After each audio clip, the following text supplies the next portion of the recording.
Hi, everybody.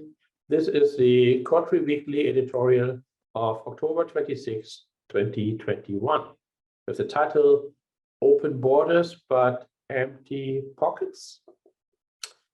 Well, around the world, the HNWIs, high net worth individuals, to use the polite term for filthy rich persons in banking circles, they are gaining in wealth during the pandemic years of 2020 and 2021. So HNWIs are defined as people with investable assets of $1 million or more, excluding their primary residence, collectibles, consumables, and consumer durables. So the yacht and the villa is not included. Their number in 2020 for the first time surpassed the 20 million individuals mark. The 10 richest persons alone added $400 billion to their coffer in 2020, whereas the close to 1,000 billionaires in China made an additional $1.5 trillion. In the first half of 2021, this trend continued.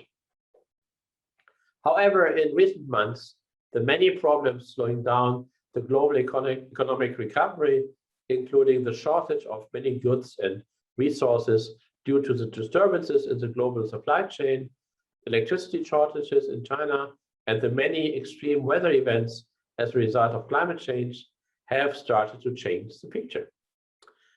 Especially in China, the problems of Evergrande and other real estate companies, which essentially were running on a Ponzi scheme business model, made headlines around the world. In September, for the first time in 6 years, the prices for apartments fell in a housing slump. The SSE composite index of the Shanghai Stock Exchange is close to falling back to the level of December 31st, 2019, the day the SARS-2 cough drama started, losing all that was gained in the meantime from the end of 2019. With many countries in the process of reopening to international tourism, and many of these also accepting visitors vaccinated with the Chinese vaccines, and with indications of the Chinese government finally changing their policy from zero case to living with the virus, like the rest of the world, a question starts to be discussed. Will the Chinese may have the opportunity to travel again in 2022 internationally, but may not have the money anymore to do so?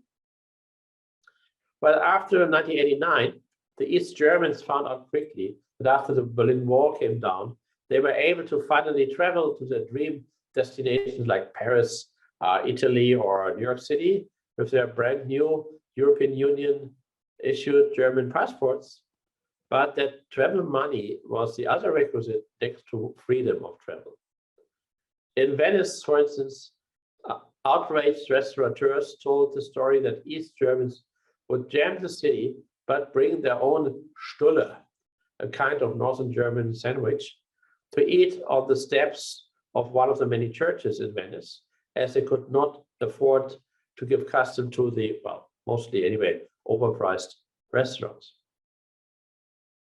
Luckily, there's no need to worry that we will see Chinese sitting on park benches, eating cup noodles in the Tuileries of Paris or the Tiergarten in Berlin for lack of money to pay for some oysters or a hefty dish of Eisbein, pork knuckles, in a restaurant.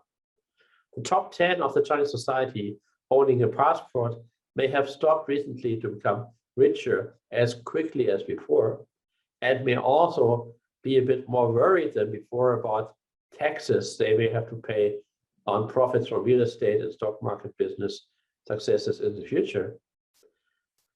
Spending a couple of €1,000 or dollars on a trip will, however, still be within their reach and will become again a fixed part of their lifestyle. Fine dining establishments will rather see an increase in the Chinese dollars entering their tills, whereas luxury brands may have to fight harder than before. Scotland brought back last week their China marketing activities to a pre-pandemic level, Israel announced that persons vaccinated with the Chinese vaccine will be allowed to enter the country from next week in time for Chinese Christians to visit Bethlehem during Christmas. To prepare for the next wave of Chinese travelers, COTRI will roll out the edition 2022 of the CTT China Tourism Training and will also introduce an innovative tool to use the sales of souvenirs and other regional merchandise to stay in touch with the Chinese source market. Watch out for details in the coming weeks in our weekly editorial you can find right here. With that, as always, all best wishes from me, Professor Dr. Wolfgang Georg Alt, CEO of COTRI, China Outbound Tourism Research Institute, and the entire COTRI Weekly team.